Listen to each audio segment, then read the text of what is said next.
My name is Chris Dyers. I'll be the host today. What we're going to talk about today is like what's happening in the market. How did we end up in this place here? How are we going to get out of this? To give you a little idea about my background, been in recruiting for about 20 years now. I've been doing this a long time. Started my career in staffing recruiting, worked my way in corporate, and then been doing technical recruiting for the last 12, 13 years. Worked at companies like Rackspace, Indeed, Facebook, and a bunch of startups building recruiting teams from the ground up. So I've seen a little bit of everything out there.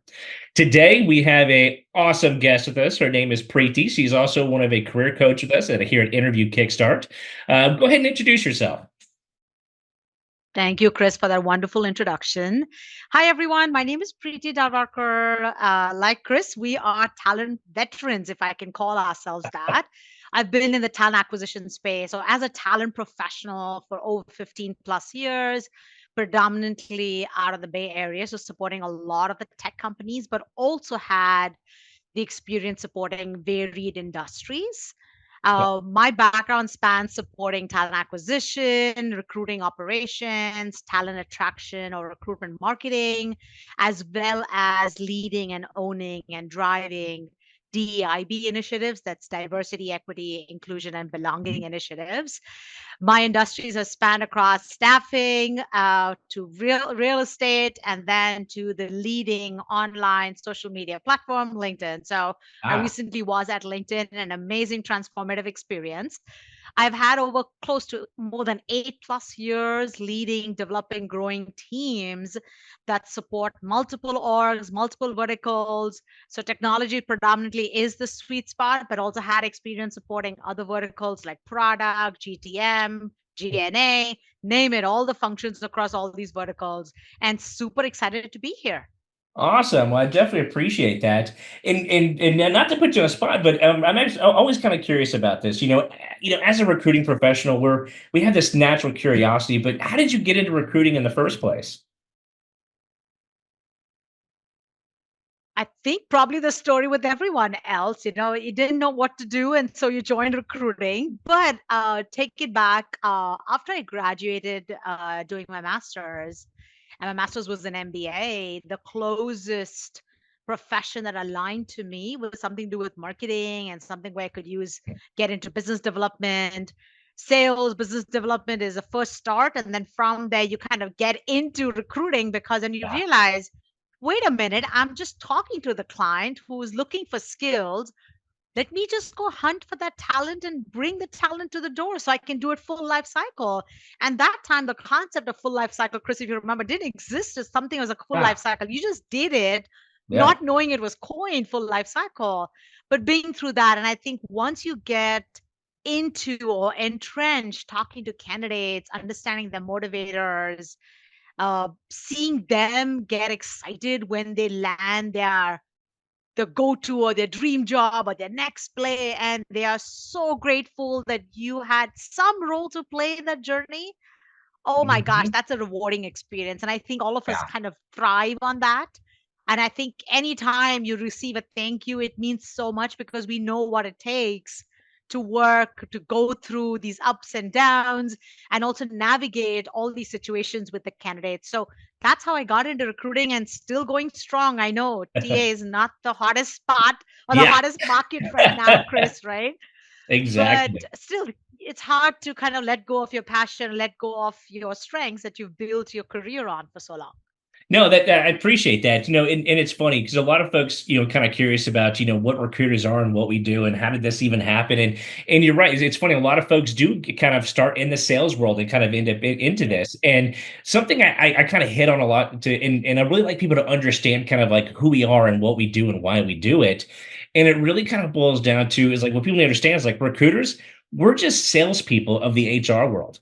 We have goals just like a salesperson does. We have that kind of that same energy. If you ever go to a recruiting conference, it's like very similar to a sales one. It's hard to keep that room calm down.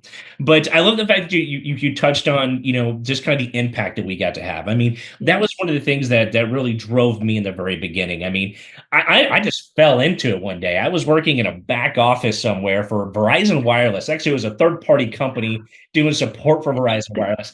I was sitting there processing like payments and things like that. And so the HR manager came in, was like, "Hey, we need some people to go door to door, to go see if I get people to come to the job." I mean, this is in Corpus Christi, Texas, small little town. I'm like, you know what? I need out of the office a little bit. So I went home, got on some decent clothes, and I went door to door asking people if people needed a job. And that was my first taste of recruiting. And the manager was like, "Have you ever thought about doing this?" I'm like, "I have no idea what this is." And, after I got into the position, it took me about 2 months to realize like this was something I was going to do for the rest of my life. As recruiters, we have like a unique opportunity to change people's lives. I mean, like we move people across the United States, I mean, even across the globe, in hopes to getting them into an opportunity that benefits them and their family, while also helping the companies at the same time. So it's a win-win on both sides of that. But no, I greatly appreciate your insight on that. I've always been curious about that. It's one of the things that I always like to ask in my interviews, like, how did you get into this? And this will actually tie into a And if little I could add, bit. right? If I can add, Chris, right? I think one of the things that, and it could be the association that people have with recruiters, right? You go through your mixed bag. But what I also want to call out is talent professionals, they're not just focused on getting the talent in the door, but when they see the talent grow and develop themselves and become future leaders at the company they get hired, what a remarkable transformation, right? And then they carry those relationships when those or rather those individuals that get hired, they move on to different companies, they remember their recruiter. Mhm. Anytime you ask someone throughout the process, who's the one person that they stay connected to, singular hands down answer is, I would stay connected with my recruiter. So thanks to professionals that who make it that candidate experience is a top choice for them. Yeah. Thank you for everyone out there who actually elevates that experience day and day. Yeah, and it's tough to do. I mean, not Yeah. everybody comes from the same background or has been doing this as long as we've had. So, I mean, of course, you're going to still have your outliers of recruiters out there. Some are just overwhelmed, and it's hard to kind of have that same candid experience across the board. But you're right; it's definitely something that we strive for. And so, something you had mentioned that I like to bring up is the fact that what people don't understand is when it comes to recruiters, like once you pass our screen, when you go through this first part of the interview process, we're your advocate. Like people don't know this, but we want you to get the job. I mean, we have like again, sales job, right? Our job is to fill these positions and we want you to get the job. And so the more you work with this and the relationship that you build with recruiters, that right there is key. It's all about building relationships, it's all about who you know. And the thing I always True. ask people is like, what are you doing to get to know people? How are you fostering those relationships? And True. so that might be something we're gonna dig into a little bit today when kind of building in some of those relationships. But Yep. so for today's chat, we're gonna hit on a couple of different topics. One of the first being is like what's happening in the job market. It is absolutely bonkers out there. Ever since about October of 2022, it's been a downward spiral of unemployment and layoffs and it's just so flooded right now. And so, what are your thoughts? Like, how did we get here? How did this happen? Like, and when do you think things might start turning around? Absolutely true. You look around everywhere, and there's new way of layoffs or new banners opening up to work, and it is all not doom and gloom, right? Let's put it that way, right? But and especially when we looked at the recent job market that just got released, talking about the unemployment is on the rise. Chris, to your point, is literally what has happened since October. Unemployment has been on the rise. But also want to take people back to the pandemic days. Mhm. Recessions or rather layoffs were happening even during the pandemic. It's different pockets of the industries, and different industries were facing them in waves. If you remember, the healthcare industry was overwhelmed. They didn't get enough, I think, healthcare professionals to deal with the crisis, the health crisis that we were going through. But on the other hand, you had the retail and the hospitality industry. No one was traveling, everything was shut down. So you can imagine the travel industry, the hospitality industry, the retail industry badly impacted, right? So the Yeah. layoffs were happening. What we're hearing right now is a lot of the white collar recession. And what white collar recession is, pretty much all these big tech companies that have Yeah. literally gone through a huge boom in the pandemic. And now there's kind of been some readjustment to after the pandemic. what should the new norm look like? So a lot of the companies Yeah. are trying to adjust to that. And you I mentioned don't know if the that's what you're also pre-pandemic. seeing. And so talk about like pre-pandemic. So I mean, one of the things you actually hit the nail on the head on, just like during COVID, everything shut down. I mean, Yeah. there was nothing happening. Everybody was not everybody froze everything, and they're laying off. But one of the unique things that happened was post-COVID, right? This is what we called in the recruiting industry the Great Resignation. Like, I'm not sure if it was the same for you, but that was the most hiring I've done in my career. I mean, I've seen some wild rise, but you go from nothing to like, you have to hire not only people who left their job, which that's what we call the resignation piece, because everybody was sitting around. I'm like, well, I don't like my job, but I'm not going anywhere. To like, okay, now that things open back up, we had net new positions and backfills to hire. It was bonkers. And then, Literally, and you couldn't even fill all of them, right? You're like you're no, hiring resources here, well, and it's a correct me if I'm never-ending cycle. Well, correct me if I'm wrong. Did they add like a fourth or an additional one fourth or one third new recruiters to this market? Like they were Yes, hiring and like so you can crazy. imagine. And I talk about talent professionals, like you and I spoke earlier about how we got into talent that also gave opportunities for folks who wanted to dabble into talent, get into recruiting. People started their careers during this time. Yeah. So we saw huge waves across, right? Because when companies want to hire, the first thing that they do is hire recruiters. Mm-hmm. And when companies are not doing well, guess what they do? The first people out the door are the There we recruiters go. and the salespeople, right? So Yeah. it's a first in first out mentality. But I also want to talk about a little bit about with the whole wave right now that we're Yeah. experiencing. Yes, certain industries are still in the mode of gathering talent in healthcare. They're constantly, I think, they're on a back foot. They don't have enough professionals. Mm-hmm. There's not enough supply because the demand is always there, but there's not enough supply. Yeah. And then, Chris, you've probably heard of the new, not new anymore, but the whole AI driven Mm-hmm. wave of hiring. So now there's ultra skilled, ultra niche tech skills that are out there that is again in short supply. Yeah. So we're dealing with this kind of, juxtaposition where you're having these layoffs, but you're also having these niche positions that don't have enough talent out there. So that's what I am seeing. Curious to see what have been your thoughts, Chris. Man, so a lot what I like to kind of talk about is just kind of how this all started in the first place, right? And so we have to think about just basic economics, right? Supply and demand. You mentioned this before when it came to hiring talent, but how did we get here in the first place? I mean, so when COVID shut down, like everything shut down, manufacturing, but we kept pushing money back into the US market, right? We're trying to stimulate the economy when everything Yeah. shut down. That's what you do, right? Well, the problem is when you pump money in the economy with no actually goods being made, the supply goes down, demand goes up. That's what kind of flipped us into this recession that we had. Then once we got out of COVID, everybody was trying to do that hiring that they did, and we overhired. We were not expecting that inflation to hit 'cause it takes time for it to hit, and it finally did right about September, October, probably August, Right. September, October 2022. And I like to use Meta as an example of this, for this. Like pre-COVID, they were trading around like $300 a share, right? Well, right about October of 2022, they were at $90 a share. Yes. My goodness. I mean, you have to think about, you know, when it comes to like the spend of a company, the number one expenditure is headcount. We're Yes. the most expensive thing. I mean, think about it. You hire 10 engineers. What is that? $1.5 million just in salary for Yeah. 10 engineers?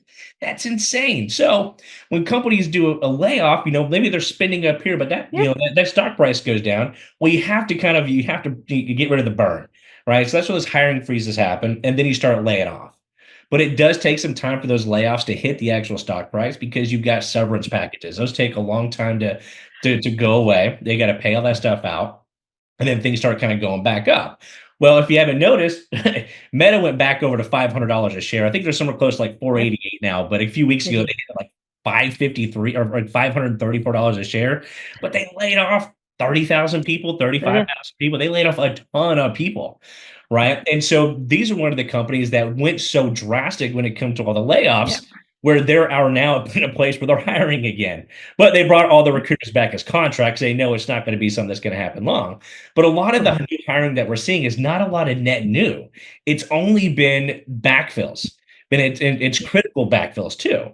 And so that's what we're seeing most of. Now, there's still some companies still doing net new hiring, like companies that are still pre-IPO, when they first get that Very. Series B funding or Series A funding, it's like, okay, now we can hire. That's where we're seeing a lot of the net new positions, not so much in some of these big FAANG companies, unfortunately, True. where nobody did did as many layoffs as like Meta did. For example, when Google laid off, it wasn't that big. They had a little bit here and there, but it's still such a large company. So they're not even geared up to start hiring yet. And that's kind of it's discouraging folks out there. And I don't like True. talking about the doom and gloom of the economy and how things are happening, but it's one of those things you have to understand what's happening, because at the end of the day, I don't want people to think that they're the problem. No, Right. everybody's going through this, right? Yes. And it always takes me back. This is something my grandfather used to tell me, and it's just kind of always stuck with me. Is when effort and opportunity collide, create success. And so in Hmm. this market, you're going to be applying to jobs. You're going to be doing everything you possibly You can. bet. But as soon as you get discouraged, the less you're going to do that, the less chances you're going to get that opportunity. True. Like, how are you going to win the lottery if you don't play it, right? True. And so and so this is what's kind of happened. So we went through that recession piece. We had the great resignation. We did Yep. all this crazy hiring, and then the recession hit. And this is kind of what we've been into. Now, Yep. and so what I was seeing and what I was kind of hoping for when I was teaching some students and or talking to folks, last year, Mm. we typically have our recruiting lull that happens in like Yeah. November, like middle of January. I mean, this is pretty common for any recruiting Right. that's out there, because we've got the holidays that are happening. We have the end of the fiscal year, and so we really start kind of opening positions back in February and March, Yeah. and we're looking to hire at the beginning of the fiscal year, which is typically Q2. Not everybody does, but this way we can hire in Q2. Well, 2024 was an election year. Yep. Usually, and correct me if I'm wrong, but usually during an election year, we see things boom, because it's like, Boom. hey, vote for me again. Look what I've done. And then we Yep. start seeing those jobs bounce back and things like that. It didn't happen this year. And there could be a Mm. couple of different reasons. Maybe the economy still wasn't ready to bounce back from the recession or the inflation that we Right. had. But our political climate is absolutely bonkers. Really great. It is all over the place. It is so just dramatic. Like everybody, my goodness. But then we also have to think about what's happening overseas. Like all the Yeah. conflicts that are happening over the globe. And, you know, the US, we can't help ourselves to get involved with everything that's out there. Mm. The amount of money we have sent overseas and not into our own economy is Yeah. also affecting some of this. Yeah. And so we were hoping things were going to turn around in 2024. It didn't happen.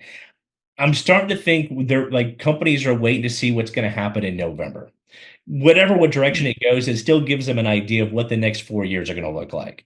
So if things haven't bounced back now, it's not going to Yep. happen until next year. So I'm hoping for another Mm. big 2025, but I don't know. Now, what are your Fingers crossed. kind Fingers of like? crossed, Chris. And so, like, what are your thoughts? When do you think this is going to come back? That I wish I had a magic wand or a crystal ball. I can look at it and say, but there are definitely signs, right? And again, I also want to be careful. We're not going to have the boom that we had during the pandemic. No. So that was not normal. Pre-pandemic, if you think about it, those are some of the norms that we could probably look at and anticipate as we shift in this new norm of new way of working. Mhm. But I also want to call out a couple of things, right? One is the companies also, especially the publicly traded companies, they're accountable to the investors, they're accountable to their Mhm. shareholders. So they have to show that they are fiscally responsible. And so that's why they may have adopted certain mechanics that may not be popular. Like layoffs are never really popular, but people need to understand why that's happening. And then the second aspect is if you see a lot of the company, you brought up Meta, any company, pick them up, they are restructuring, rehoning on what Yeah. should be the ultimate value they provide to their consumer, to their client, their customer. Call Mhm. it NEC, but ultimately they are so driven by that because they know if they hold that value true, that can bring in the revenues for them. And the third Yeah. aspect, Chris, look at the wave of startups. It could be AI led. It could be Yeah. the I company Rubric just went IPO. So you can see so there is promise in the startup world. There's funding happening for the startup world, which is bringing a lot of hope. And this is something that we see when startups start getting funding. You can see a little bit of the market open up. And Mhm. that's going to drive jobs again, not in herds, but we're going to see these jobs come back. And so that brings a breath of fresh air into this so-called despair market that we're seeing right now. Yeah, absolutely. And so, talk to me a little bit about the difference between for a software engineer, like going to a startup versus a FAANG company. Like what should they expect when it comes to like the interview process and compensation? Yeah. So I think let's start with FANG companies, right? Because that's been around there. Firstly, the FANG company, the whole acronym came about from Wall Street, thanks to Wall Street. Yeah. Uh, so the FANG companies, one thing that they've done is build a very rigorous interview process. That, and again, you have all the cheat sheets and the guides out there, so everyone can look that and feel free in how you kind of master your interviews. On the flip side, when you talk of startups, especially if someone has moved from these FANG companies into the startups, they're going to carry a lot of the best practices with them there. But what they're missing is the scale piece, right? And so, what advantages that might work for software engineers is especially if they want to get their feet wet, want to get back into the startup mode. Now, startup mode doesn't necessarily translate to always long hours. I do want to burn that myth out, right? Oh But yeah. it's ability to get your hands dirty, go back and building things. And if that's what really drives software engineers, they should be looking at startups. Now, what they should be ready for, it won't be as structured, especially if they work with a FANG company, it won't be as structured. Yeah. You may not have processes, so can be frustrating for some, can be great for some, right? It's pros and cons for both places. And then from a decision making perspective, you could have consensus based decision, or you could have quick decision making, and you have to deal with the consequences faster, and the burnout is faster when compared to a FANG company. So that's what software engineers have to really prioritize. Where do they see the most impact? And especially given where we are from a job market perspective, job opportunity perspective, sometimes you got to give a little to get a lot more. So Yeah. it's a balance of what can you trade off? What are the trade-offs you're willing to put at bay right now for the long-term gain? Yeah, and something you made, so that's one thing I'd like to talk about when it comes to startups. Well, a lot of folks have to understand, especially on the comp side of this. I mean, you're typically not you're going to get options versus RSUs, and so startups, you're going to have the impact you're looking for. I mean, that was the reason why I like Meta wasn't my cup of tea, and because you have to understand like what is it that you want out of an opportunity, out of the company you're working for. If you're looking for like that very rigorous, structured environment where not as much you can't make as much of an impact hardly anywhere. You're a cog in a wheel of this massive machine that's building these awesome products, Yeah, but if you're looking to make an impact, startup is a way to go. I mean, that's the yeah, reason why I made that transition from going from FANG companies to startups, because again, I like making that impact. I like seeing these ideas come through fruition. I like seeing this stuff happen. But when it comes to startups, it's a big risk with even bigger reward. The risk being when it mm, comes to like stock, right? So when you think about total compensation package, the startup will typically have your base salary plus bonus and stock options, right? And stock options, you have a strike price in which you have to pay for those, but it's not really worth anything unless the company yeah, sells, or if they get bought out, or if they actually buy those shares back, which is still not going to right, be valued as much. right. But where that big reward comes into play is if they IPO and being at the right Yeah, place, right time. Then you're going to put those hours, you're going to put that time into it. And the folks who join a startup and help build this thing out, they are handsomely rewarded.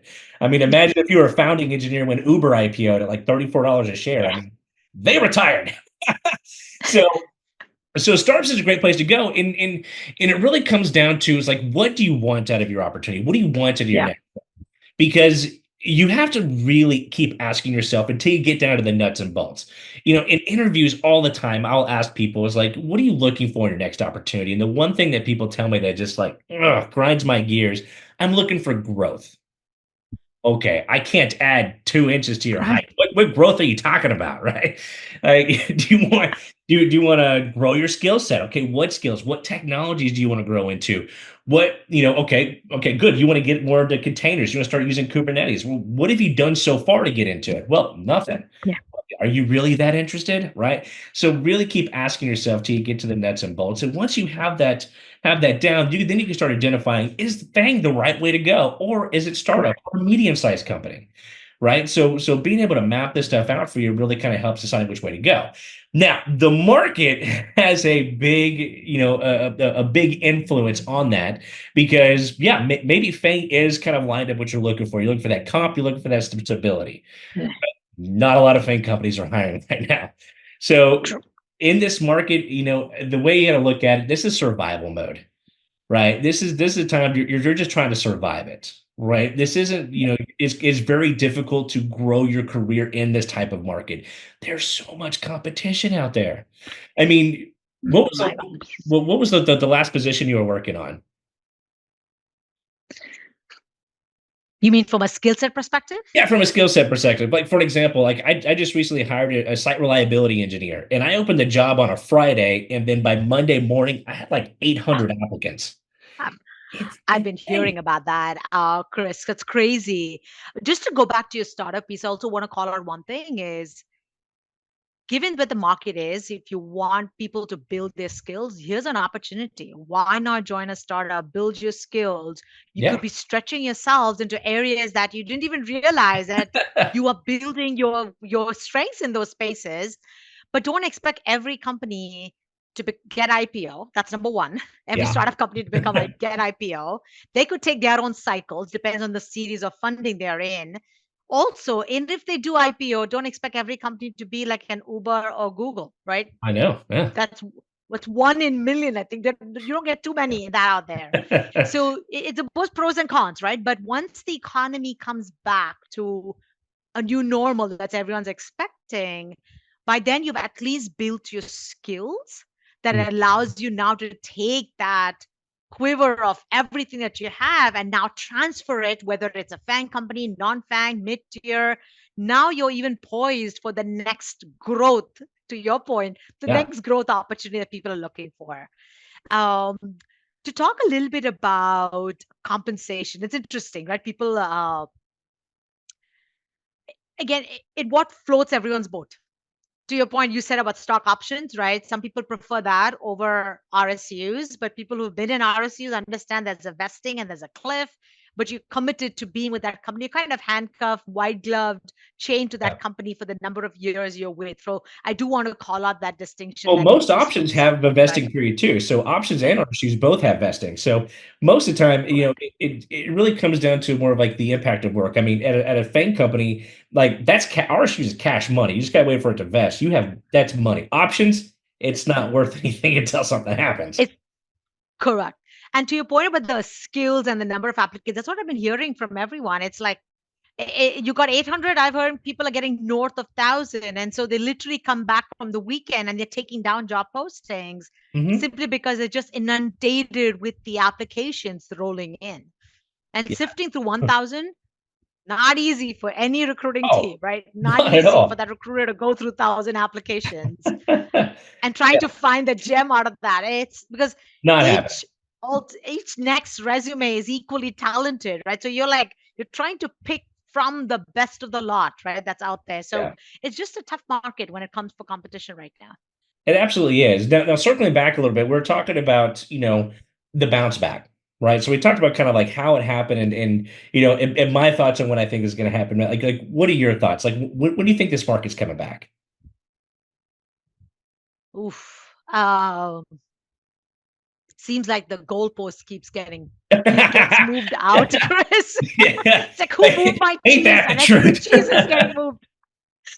See, the cheese is getting moved from one place to another. But I'm hoping before the end of the year, there are some signs there are talks of Feds adjusting the rate. So hopefully that brings a new hope back into the market. So that kind of drives a little bit of the consumer spend as well. And these are all signs that we're seeing. Again, I'm not an economist, and even that I cannot even predict We're anything. both not. Uh, So but yeah, not so. yeah, But I'm sure they have the toughest job right now to yeah. I predict do. what's coming down the pike. Yeah, But being a um, but recruiter I'm right now is hard hoping. enough as it is. I would not want that I job. That's for know, sure. but I'm hoping before the end of the year. As you mentioned about the elections, the couple of the policies on the table. So I'm hoping that kind of changes and drives back a little more into the economy. Yeah. That'll be a huge reprieve for for everyone out there that's looking for the next opportunity. I hope so. Yeah, because think they just released the actual numbers when it came to that, and they're not going down. So I think we just saw that Yeah, today on the stock market. It yeah, was a rough day. So it was. that's not a good indication of anything anytime soon. But you never know how things turn around, right? Yeah, It's just such a true. volatile market. I mean, we've been doing this for a long time. Like I Yeah, was doing this during the 2005 and 2007 like housing crisis during that time, and recruiting was great for mortgage yeah, collectors. Let me tell you, I had a bunch of those back then. But yeah, they're just different these days. yeah, And so, true. with it being as different as it is now, like we have to look at things different. We have to approach the way we do things differently. Because if you're applying to Mhm. a job, you know, people are applying to hundreds and hundreds of jobs Yeah, and not hearing anything back. That right there is the definition of insanity. Doing the same thing over and over yeah. and over, expecting Look, something. yeah. You got to switch it up a little bit, right? Mm, And that's probably the thing that I want people to take from this for the most part is doing things different, looking at understanding why mm, it's happening, how it's happening, when things might turn around, but also how do you actually get out of that? How to be a yeah, star in a black hole is like what I always like to tell folks. Like, how do you get yourself out of this whole thing? And yeah. so it's like how do professionals like maintain like their enthusiasm during this transition in this challenging market? I would say sign up for a bunch of comedy podcasts, but hey, that's a light humor. Do that, Yeah, there we but go. Sign up for Hire for don't Stires. forget Let's go. complete. Um, it's very the market is very frustrating, so it's very easy for professionals who are looking for the next opportunity to get despaired, to get disappointed. But you've got to do everything that you have within yourself to stay strong, to be resilient, right? Whether it's listening to podcasts, whether it's meditation, do what's best to keep your mental sanity, you know, Mhm. sane. Do whatever it's required, right? Do what's required to be physically active as well, because they both help to Oh yeah. create that emotional balance for you. Do it what's needed, because you now need the balanced approach when you come to applying for jobs, right? Yeah. Here's what I also feel, Chris, is I know when everyone looks at jobs and they say, oh my gosh, I already see so many people who've applied. Not applying, you know what the result is going to be anyways. Yeah. So just apply. It's okay. You can be the 500 and the first person who applied, and that's okay. Or even the 1,001 person who's applied. That's okay. But if not applying, you know what the result is. Yeah. But applying, you at least give yourself that chance, right? Playing the And lottery. then exactly, it's Yeah. you got to take that chance. And then I would like to break it down into two possible approaches, right? One is the active market, right? So people who are active applicants out there, apply for the Mhm. jobs. Before you do that, make sure that you have an updated LinkedIn profile. Now there is no excuse to have a bare LinkedIn profile. Make sure Can't you're do it. populating that, because people not even look at your resume, but they will look at your LinkedIn profile. So make Yeah. sure what's spoken about you out there is up to date, it's relevant. So make sure you're doing that. There are so many resources to get ATS friendly resume templates. Leverage those free Oh resources. yeah. Make your resume updated with relevant information. Make sure you're adding all your information in, but you don't have to submit a thesis, right? Condense it, be Mhm. concise, be to the point, use the bullets that are there for the AI generated templates will customize things for you. So do that, leverage these resources available. Now, when you're an active person, applying for the jobs is important, but also take a moment to connect with the recruiter, connect with the hiring manager, get the warm intro, network with them, learn more about the opportunity. Oh yeah. They may or may not respond to you, but at least you're building your connection, you're building your Mhm. network, which is paramount when the economy bounces back. And then on the other side, for what I would call a more methodical, a more systemic, a more proactive approach is people like to kind of have their top 10 FAANG companies. I would say don't get too stuck in the FAANG world. Yeah, Broaden it open out. it up a Have little your bit. top 25. I know, get your top Yeah, 25 for all you want. and it's funny too. Is Research like the industry. people have these ideas of like, I've got to work at this company. It's like, yeah, that's why it goes back to what I was saying about figuring out what you want out of a job, because Yeah. you would not believe like even like a company that I'm at right now. I'm at a GovTech company. Nobody has Mhm. woken up out of their beds like, I want to go work for a government software company.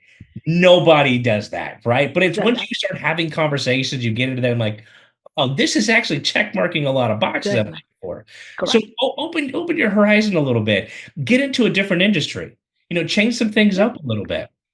Right? Absolutely. Yeah. True. It's I mean, you have to kind of make yourself different. You're talking about the things you can do to help out, but you also have to think about where are in genuinely looking in, like what are some of your weaknesses? What are some areas during the interview process that you need help with, right? Because and Yeah. this is one of the things it hurts me every single time. Is like you can have some brilliant engineers out there who are fantastic at what they do, but they can't get what's up here to the listener. Yeah. Yeah. Right? If you can't do that, if you can't get your thoughts and articulate it in a way that the interviewer understands, you're never going to get either leveled the right way or the job that you're looking for, because you're not preparing for the in the right areas. And so you're Yeah. right. So being able to take classes, sign up for some Yep. classes where you could like interview for Kickstart, for an example, where we're currently at. We Yep. train those folks. We train people how to, first of all, the technical aspects to pass any interview, but how to actually past the actual interview, how to market yourself out there. Yeah. Behavioral interviews, techniques on behavioral interviewing. Man, I love talking about behavioral interviews all day, right? Even all up to like offer negotiations. There's tons of programs that are out there that help with some of that stuff. Now, a True. couple of the areas that I would say to avoid, and this is just me personally, is and I've only just had this happen recently, and it kind of threw me for a little bit of a loop. But there are these AI programs out there that will apply for you. Mm. Have you run any of those yet? I haven't tried them out, but I've heard a lot about them yet. So weird things. So the only problem with this is it doesn't work. So I actually had, Interesting. and so what they will do is like these AI programs, you load up your resume and everything like that. You put in the parameters you're looking for, and they will go apply it for you. Yeah, Mm. spray and pray kind of method, right? But you have Yep. no idea what companies you're interviewing for or sending your Yeah. resume to, and they don't know how to answer the questions. Because we have like Yeah. we have like Yeah. application questions. Like, do Yep. you require sponsorship and things like that? And it will answer it wrong. I had Mm. it was I can't remember what job I was hiring for, but I had it was like 15 resumes that came through.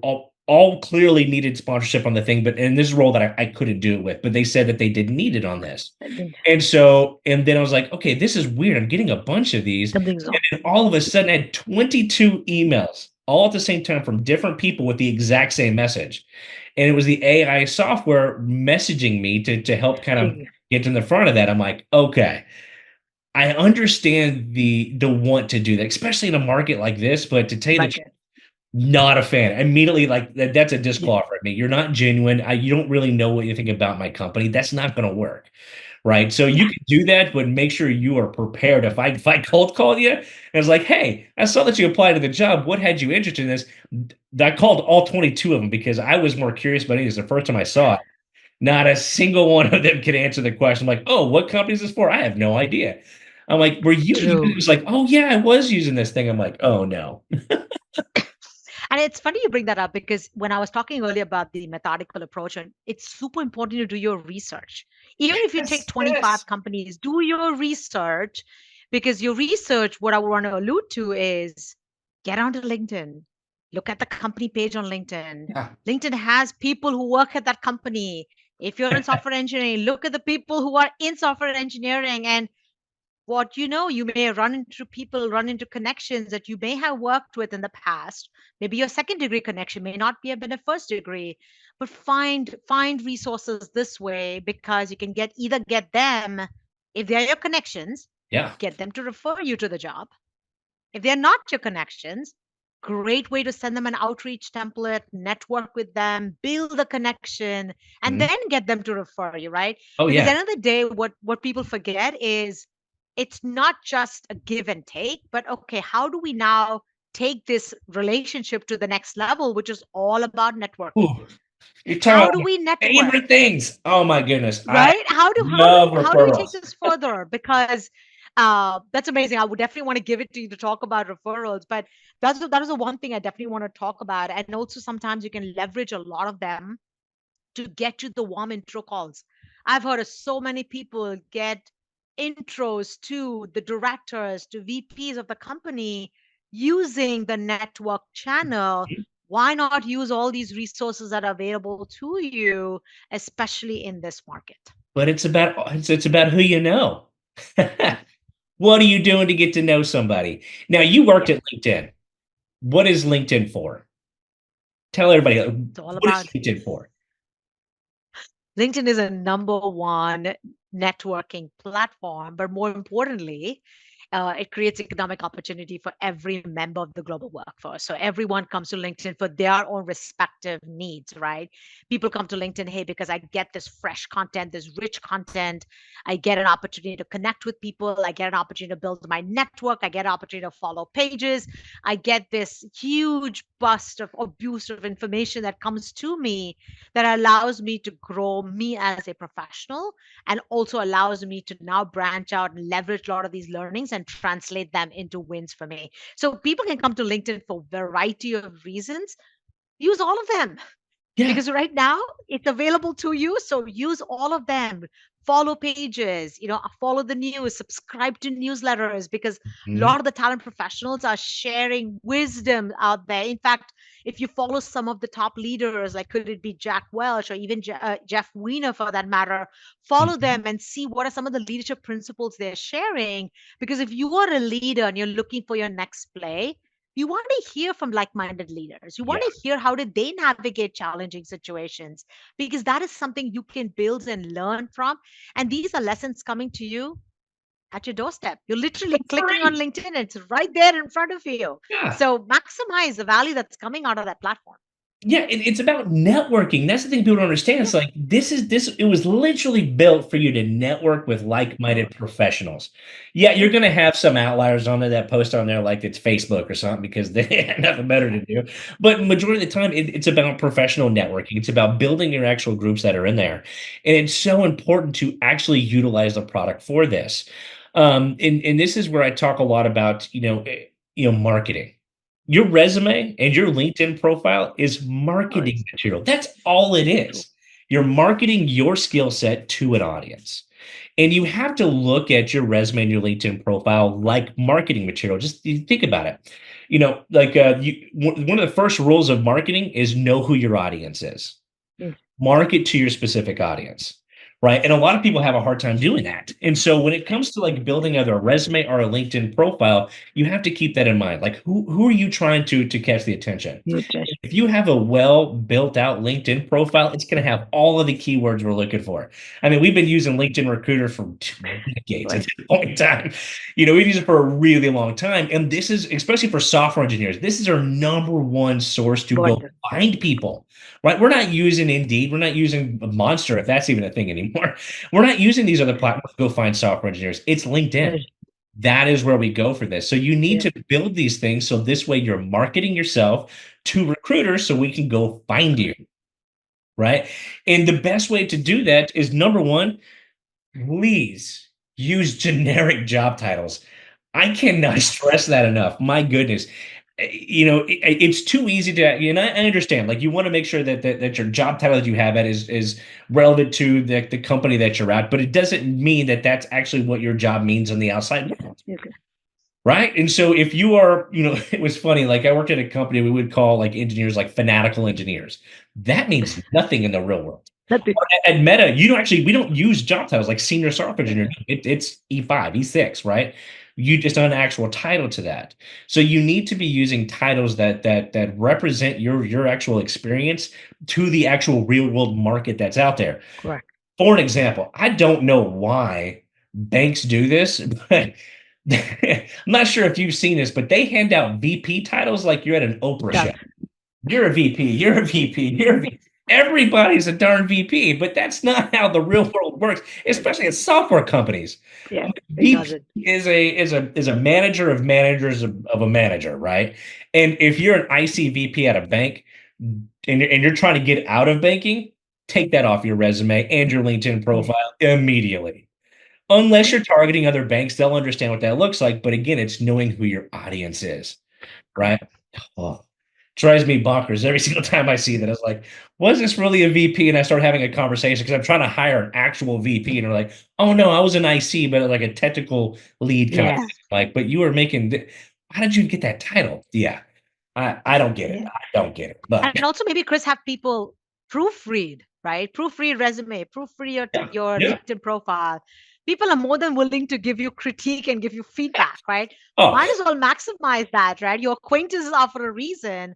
Connect with them, ask them to give you feedback and critique your resume because now you know what you should be adding to your LinkedIn profile, what you should be elevating on your resume. Make sure you have, even on your LinkedIn profile, a lot of people have their LinkedIn profile mirror their resume, and that's totally fine. yeah, Or you can have two separate, but don't make it so distinct and so varied that there is no connection between your resume and yeah, LinkedIn yeah. profile. Let's have this. Let's have the same personality layer. Gotta Let's have have the some same individual balance. shine through. You gotta Let's have have that some balance balance. Absolutely. there. Yes.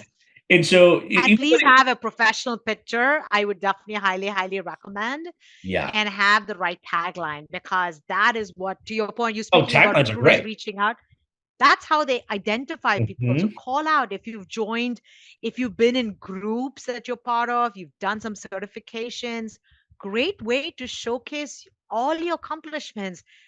There is a word limit on experience. I know there's 2000 characters, but beyond that, you can add so much stuff on your LinkedIn Oh, profile. so So much. maximize that profile space. Yeah, to take advantage of that because we're using Boolean searches and things like that to be able to find those right candidates. And even going back to like the resume piece on the marketing side of that, again, knowing who your audience is. So and a lot of Yeah. folks are trying to change, almost a different job profile. When I'm talking to job Yeah. profiles like software engineer, machine learning engineer, or data scientist, right? Everybody's kind of bounced, or tech, TPMs or product manager. Everybody's kind of bouncing around these different things. And so when you think about marketing, again, it comes right back to this. You Yeah. have to market to a specific job profile. And your resume and your LinkedIn, you have to look at it like a credit report, right? Yeah. And so if you've got 10 years experience, work as a software engineer, you're going to have a decent credit score when it comes to your Right. resume. The higher that number, the more opportunities you're going to have, the more Definitely. money you're going to True. make. Now, if you're 10 years as a software engineer, but you don't have any experience as a machine learning engineer, maybe you took some training programs. Okay, you're not gonna be zero credit, but you're gonna have a little. Right. So that Yeah. means you're likely going to be taking a step back because you don't Yeah. have the experience. Now, there are some opportunities where you could actually get into a software engineering job that's going to have a little bit of machine learning into it. And that's how you make that little stepping stone step, especially in a sluggish job market. Now is Yeah. not the time to do anything new. Mm. Like, and Yeah. I feel bad for folks who've been biding their time, like waiting for to move into like a management job. Mm. Listen, you can't get into a manager position, going from an IC to a Yeah. manager to a new company. That's not going to happen, right? You have Yeah. to, that happens within the current organization you're at. So if that's the path you're trying to go, lean in with your strengths. This is survival market. This is not a balanced market or a dynamic. This is survival mode. Get into something that's your strengths. Find a company that you're excited about and a product that you're excited about. Then Mhm. work your way into that management job. Don't try to make that change. And again, I hate this doom and gloom thing of this, but it's the reality of it, right? We Yeah. have to survive this. Once we survive this and things bounce back, then we can start working on that. Great. Start developing those Agree. and training programs to pad the resume a little bit to highlight some of those Yeah. relevant experiences you have. But when it comes to resumes, you need to have a resume per job profile. For an example, like Yeah. myself, I have four. I've got two for like just corporate regular recruiting, and I've got two for Yes. tech. One manager, Mm. one IC for each one of those, because depending Right. on my audience, Very true. I want to make sure that I'm applying to the right audience there. Now, my LinkedIn profiles are going to be more generic, so you get one of those, but you could add Yeah. more of that information on there. We're able to sift through it and find the keywords you're looking for and move forward from there. But what people don't Yeah. understand, well, let me ask you this: how much time average do you think you spend on each resume? Oh my gosh, people are not going to like the answer, but it's less than 7 seconds with recruiters. And thinking of 1,000 applicants, you Yes. have less Oh than my seven gosh. seconds recruiter are spending per resume, Dude, I right? would say So between 3 to have 15 seconds is like my max. yeah, Like we're swiping, we're going through resumes like we're swiping on Tinder. Like, nope, nope, literally. nope, yep. And I even have like two folders where I put all my yeses or all there everybody's a maybe until I go Maybe. through the second time, then I go through it again. Then I'm like, okay, these are the 10 I want to chat to. But this also kind of comes into play about the whole black Yeah, hole of resumes. Everybody, because we do a bunch of resume reviews at Interview Kickstart, yeah, so many. And one of the yeah. first questions I always ask them is why, right? And the answer always it Mhm. always tells me what I need to help them with. It's either, well, I'm not hearing back, or I keep getting rejected. Now, if you're getting Okay. rejected from jobs, your resume is not matching the actual the Yeah. job description. And I know this is a groaner, but you have to read job descriptions.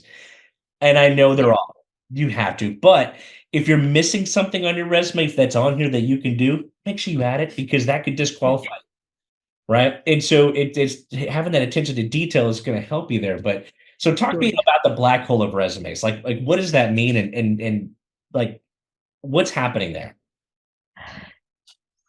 I think one thing we have to understand, again, going back to what we've been talking about, the competition is stiff at the moment, right? It's not just a handful of applicants or a handful of people pursuing opportunities. You're having in herds, right? You're having 1,000 people, 1,000 plus, and these are all equally qualified, and one edges the other by probably less than 1%. So the work of the recruiting team and the hiring team is to literally find someone. I've heard this thing's been thrown around. You got to be 12 on 10, you got to be 15 on 10.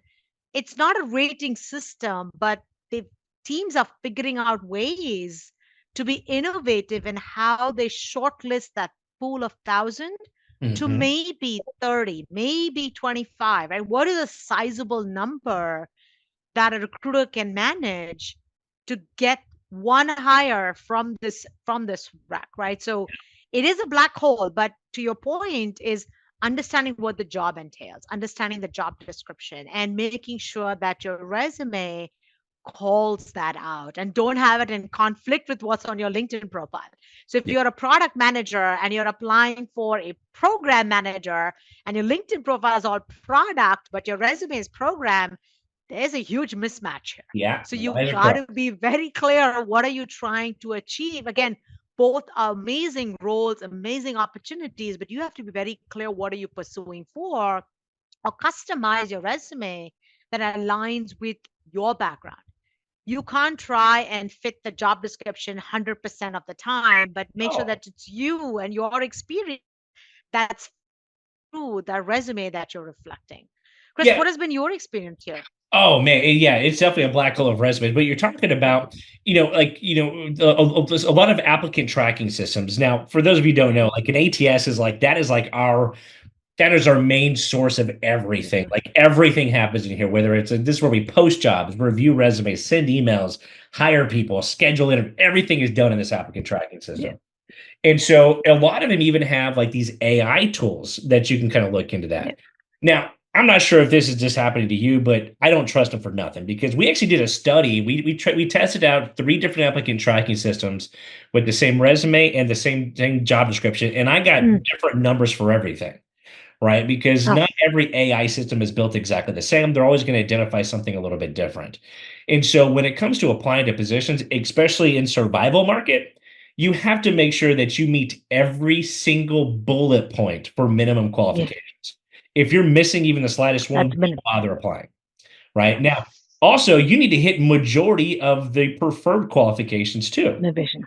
And you have to make sure that it is stupid easy to find on a resume because I'm again, we don't read resumes. Like we don't read them word for word. Like I said, you spend about 5 seconds on a resume, 3 to 15. We don't spend time to read on that. Yeah. We're looking for keywords. We're going through this quick. I Yeah. could probably read a LinkedIn profile that I can a resume because it's the exact Yeah. same format. So don't make crazy resumes and this crazy formatting where it's hard to find some things. And your summary shouldn't be a page long. Like I I'm not sure about you, but if I have a 19-page resume, I won't even read it. Oh my It's an God. auto decline. It's an auto decline. Like that right there tells me this person doesn't have the self-awareness of like, oh, this resume isn't going to work. What is your ideal length of a resume?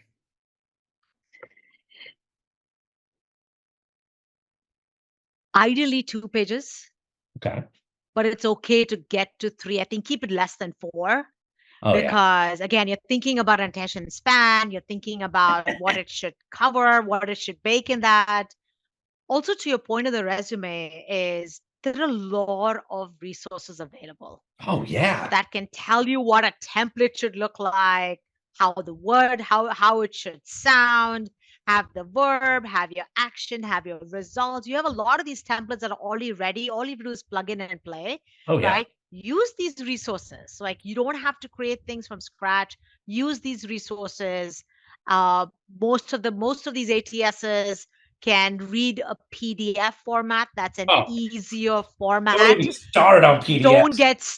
Don't get Ah, stuck into the Word and Google Doc. Let's not go down that man, battle, but don't ever use use a Word. neutral use a My goodness. neutral template, Yes. because your ATS can read that off. That's easier to read for an ATS. So focus on things that's ATS friendly because that's Yeah. going to help you at least stand out from the in the black hole. Yeah, right. I mean, so yeah, speaking of that, because a lot of us we use Macs, and so when someone Yeah. sends me a Word like resume, it comes up in page. It is a disaster. Doesn't look good. It's broken. Your tables get all messed up. A lot of Yeah. applicant tracking systems hate tables, and Yeah. it will jumble up the resume. So Gotcha. I always say always send it PDF, but not a photocopy one that they can sparse the information out of. It helps kind Yeah. of fill in those gaps, and there's like software that can help do that. Um, True. Yeah, my goodness. How many times I tell people, like, stop sending me a Word resume because it just doesn't look good. But there's a lot of And you tools have out to there. convert. The You always worst got is to when you have convert to it. convert at your end. So you're Uh, spending that much time in converting. And I'm like, there's an easier way to do this. It's a there's an better way to do absolute easy this. way of doing this. And Yeah. so, man, yeah, when it comes to resumes, like that's one of my biggest pet peeves. Like, okay, you send me something I can't use, right? So, again, make sure it's simple. Now, for myself, like I always say, like 3 pages max. I mean, 4 pages, no. I mean, anything after 10 years isn't really relevant experience anyway, right? So like shorten the stuff down at the very end, but I want to see the meat and potatoes is what I'm looking for. I want to see that. I want to see like your summary piece there. And when it comes to the summary piece, 2 sentences. I don't need anything crazy long, but use actual numbers. Like I don't know what it is about like numbers in a resume. It pops in our eyes, right? So if you say it's like I've got 15 years experience as a software engineer and then 3 years experience as a people manager, that's what I'm looking for. Yeah. Which Um, is totally fine. I think that's what the ATS friendly templates do, right? You have to speak about impact. In fact, I remember when, especially one of the things for recent grads, absolutely, they don't have much to talk about, right? Because they don't have the experience. But that's what I tell the recent grads. Well, you've had a lot of project work at school and yeah, colleges. yeah, highlight You've that. done internships. Highlight that because Hmm? you worked in an internship. Think about the impact. What did you drive? What was the ultimate result of you being and doing a particular action? Quantify that because as you said, numbers stand out. Hmm. It relates to us. If someone has increased viewership by 30%, great. I want to know, what did this person do? Was it Hmm. social media campaigns? What did the person do differently that drove more users, that drove more clicks? We want to hear the story because now you're giving a little bit to the reader, like, hey, there's something more about me. Talk to me to learn more, right? Why close the door? Leave that door open and use Yeah. ways of how you can do that. And so when you're talking about like numbers, I mean, percentages, always use percentages. Like don't use dollar amounts because Yeah. it's subjective, right? Bank of America, you had a $10 million project you're working on. For Bank of America, that's just a coin in a hat. But a startup, that's their entire like funding, right? So always use like percentages versus dollar amounts, unless you're like in sales. That's a whole different conversation there. But Yeah. now, But provide perspective, though. I think to your point, oh it's yeah, important yeah. when you're having the conversation with a recruiter. Many a times I would hear that, oh, my team grew by, I have a team of 20. I'm like, okay, what does 20 translate to? Is that Mhm. the biggest team that you've led? How big is the organization? If the organization is 10,000 and you led a team of 20, okay, what does that translate to in terms of level, in terms of scope, right? So Right. people have to understand this backward math that's happening. So make sure you're providing context, even if it's whole numbers, provide the context behind that. Exactly. Now, what is your opinion on cover letters?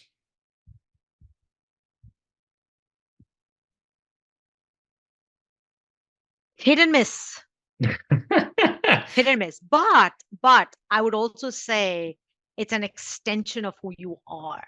Mm, And that's your opportunity to literally, that's your sell story. okay. How are you able to sell yourself?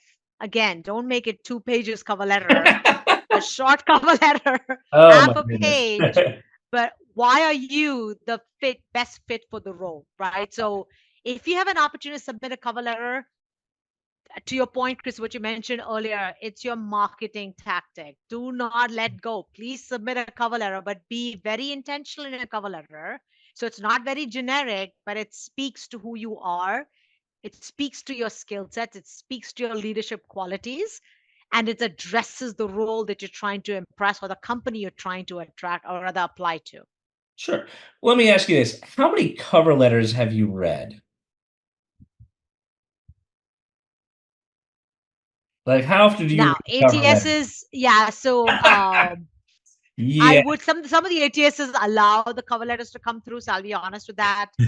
Some of them don't, right? But when the cover letters do come through, I definitely want to read through it. It's like reading, Chris, if you recall, it's reading the referral note. If someone is an internal referral, then Yeah, referral you notes want to for read sure. the referral note. So Mhm. I look at cover letters from that perspective, like, hey, is Gotcha. there something more to this person that tells me a story about this individual? Right? So many a times people, again, I'm not saying that is the make or break, but absolutely use that as another way to solidify your interest in the role. Sure, like, my opinion on this is, like, it'll never hurt you, um, but I can tell you this, like, again, doing this for about 20 years, I've never read a single cover letter and never will.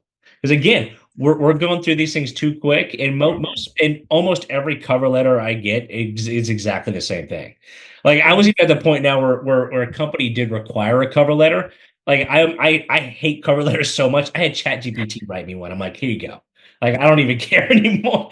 And and and again, like, this is just my opinion on it too, is like, a cover letter will never hurt you, but make Yeah. sure that you do put a little bit of, if you're gonna do it right, right? Don't just Yeah. have a generic one where you plug and play the company name and then send it off. It's not gonna do you any good. You're honestly wasting Yeah. your time if you do that.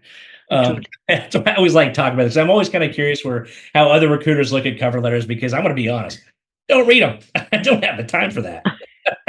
But I love we're looking at referral notes, and that brings me to my point here. It's like when it comes to like referrals, my goodness, that is hands down the best way to get through this black hole of resumes. Let me tell you, like, and so I'm not sure how this was at LinkedIn at your current company, but every company I've worked at, there's always been a sort of like SLA or some sort of like Yeah. compliance rules around referrals that come in.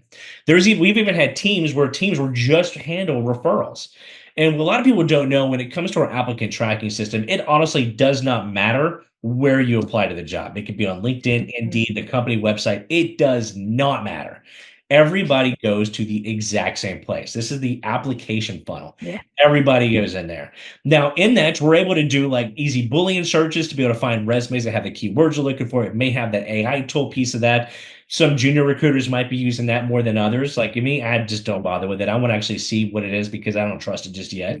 It's not accurate. So I want to make sure I'm giving everybody a chance to kind of take a look at this.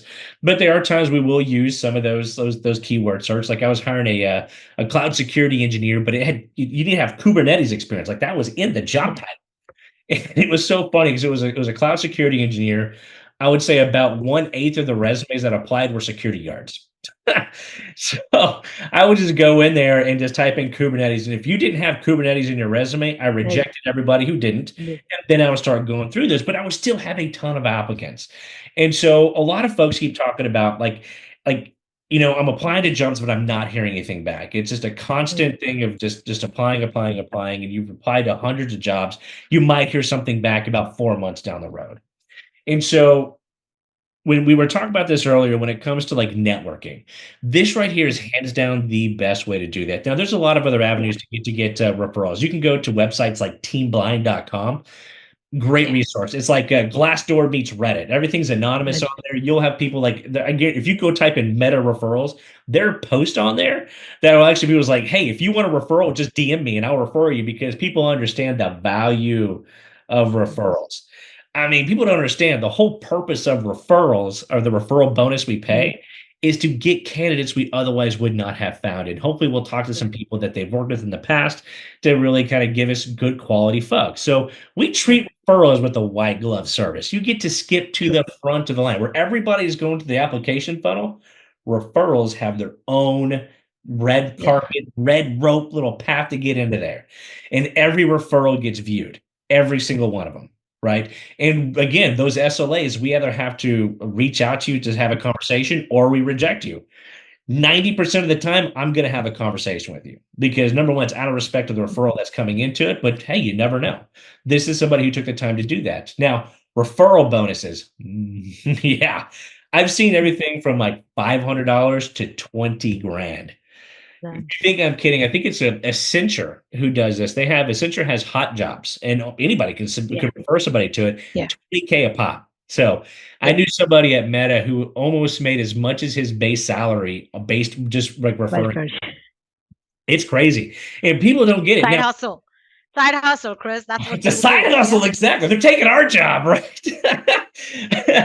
and so, and the funny thing is too, when it comes to these things, is like you can't just like send your resume to a buddy. It's like, hey, could you forward this to the hiring manager, or could you forward this to the recruiter? That's it.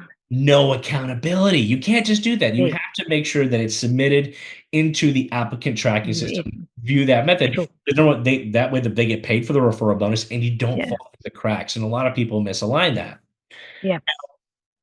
What is your method of getting a referral? You touched on it a little bit earlier, but how Mm. would you like coach somebody into getting a referral? Network, network, network. First things first are your first degree connections. Good, Reach yeah, out to your first degree connections, right? Find if you're targeting a company, let's say you're targeting company A, you're looking at who within your network works at company A. That's your gold mine. And if yeah, you have 5 people who work at company A, great, reach out to them. Two ways.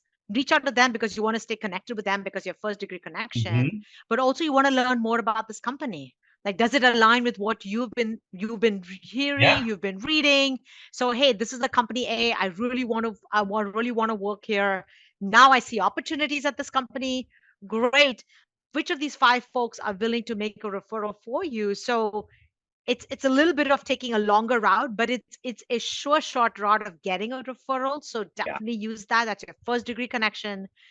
When Love you have that. second degree connections, find your connection in common. Like, who Mhm. do you know this person, right?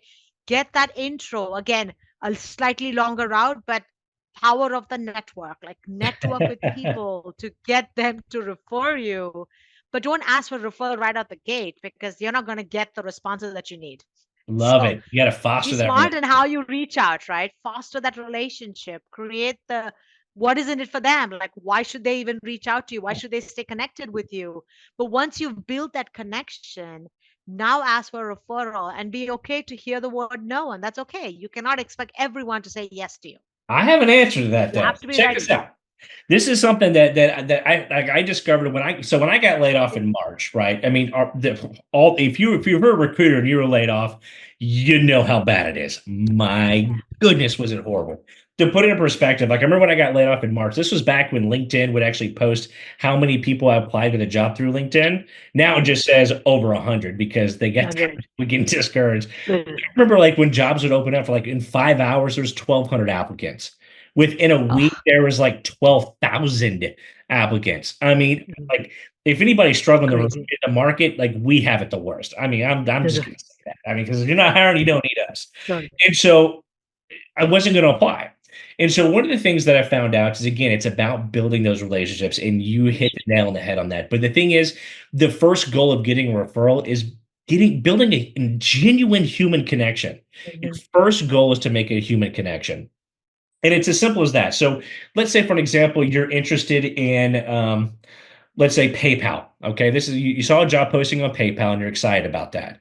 Well, do Yes. not apply to that job. Maybe if you go to the website and they have like 10 software engineering jobs, apply to a couple of them. You're going to hedge your Yeah. bets a little bit because, Yes. again, apply to the positions that were first posted, be the first one in there, and some that have Yes. been there for a little bit longer. You're going to use those Okay. because if you apply to a True. position, you cannot be referred into it. It'll block you Yeah. because what's the point of paying a referral bonus if you're already in there? It's not going to happen, Yeah. right? So don't apply to the position, number one. So when it comes to working with referrals, yes, it's a little bit longer to do that. You're not going to get that instant gratification of like, yes, I'm in the job posting, but you're definitely going to get seen sooner. If this is a job that's been Mm. posted for a little bit, if there's a lot of folks in there. And so what you'll do is you'll go to the LinkedIn page, like for PayPal. Number one, follow the company. Hit that follow button every single time. Then there's a couple different pages. You got the home, about, but then there's the people Yes. section. And right there, just below that, there's a search bar, and you could search up job titles, names, schools, all of this Yeah. stuff. But that search bar, if you're a software engineer, type in software engineer, go find other software engineers. As long Yes. as they are an internal employee for this company, they can refer you into it. A You. financial analyst can do it. A janitor, as long as they're an internal employee of this company, Yeah. they can refer you into that. But I always suggest, finding one that is within your job profile because they Align. understand you a True. little bit, right? So go in there, find other software engineers, connect with them, and send a note. And again, your only goal at this point in time is to make a genuine human connection, Yeah. right? So just send a nice little message. And one thing that we know, especially in recruiting, is we Yeah. send emails all the time. And the ones we get the most responses are short, simple questions, a very short message with if there's a question in there, it's nothing that someone has to think about or type a lot on, Right. right? We want an easy response, right? So it's about two-way communication. So you send a nice little message like, "Hey, John, I'm interested in applying to a position at PayPal, but before I did so, I wanted to ask you, how have you enjoyed your time over there?" You get. Full stop. Send that Yeah. message to 15 people. You're just looking for one response. Now, let's say John responds back, says, "You know what? I really enjoy my manager. I've enjoyed my time over here. Nice. It's been excellent." At that point in time, you got the hook. This is all you need right there. Yeah. And then you said back to John, I was like, "Thank you so much, John, for responding back to this." That solidifies my pursuit in moving forward with the application process. I know this is a big ask, but would you mind referring me to this position and send your resume in a PDF format? Now, when I Yes. say this position, I want you to go to the company website. I want you to find the job on the website and send that Yeah. URL. True. Couple of reasons. Number one, making sure you haven't already applied to that job, so you're not going to get blocked. Yeah. But number two, anxiety. Okay, they're already teetering a little bit if they're going to help you out or not, right? So if Yeah. you've ever asked your spouse, "Hey, where do you want to go eat for dinner?" You're never going to get an answer ever, ever, ever. But if there's 15 software engineering jobs, you say, "Hey, could you refer me to a software engineering job?" They're not going to do it. They're like, it's that Yeah. anxiety piece of choosing. You've already chosen for them. You're making it stupid simple, Yeah. right? Send that little message saying, "Could you refer me to this job?"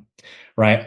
That's all you need to do. Now, let's say they respond back. John's like, I don't feel real comfortable, referring to a job. I don't really know you. I have an answer. Okay. That's good. And it's like, John, I totally understand your hesitancy. It was your kind words about the company that got me excited about it in the first place. If anybody deserves the referral bonus, it should be you. Remind them of the payday, and you'll get that referral every single time. Yeah. That's how you do it. Nice trick. But it takes time. It Nice takes trick. effort to put into Takes this. Like time. it's not something that's going to happen overnight. You really do have to go in and put that time into it. And it's a numbers game. Like you can't just expect to get It one is. response back. And I've had a lot of folks. I'll talk to them about this. Like, well, what question you ask? Like, I would ask them. What was your favorite project? Like nobody's going to write that to you. Make it Yeah. easy. Keep it simple. So Well, that is the Steyer's method of getting a referral through networking that I love to kind of teach folks and help people kind of get out there. Because again, if you're applying to 500 jobs, you're not hearing back, well, you're doing something wrong. Mix yeah. it up a little bit, change things down a little bit. So Yep. Sounds Awesome. Well, I learned a thing or two. So thank you, Chris. Absolutely. Well, I greatly appreciate you joining me this afternoon. I loved hearing Mm. some of your insights and getting some different perspectives from other talent professionals out there. We definitely don't have an easy job out there, but man, do I love what we do. Oh, any day. That helps us keep our head high, hold our head high, keep our chin high, irrespective of what's happening around us. I think we just have to continue, keep delivering, because that's what talent professionals do is deliver with a smile on our face. Absolutely. Well, this was Hired with Stires, and I hope y'all had a fantastic time today.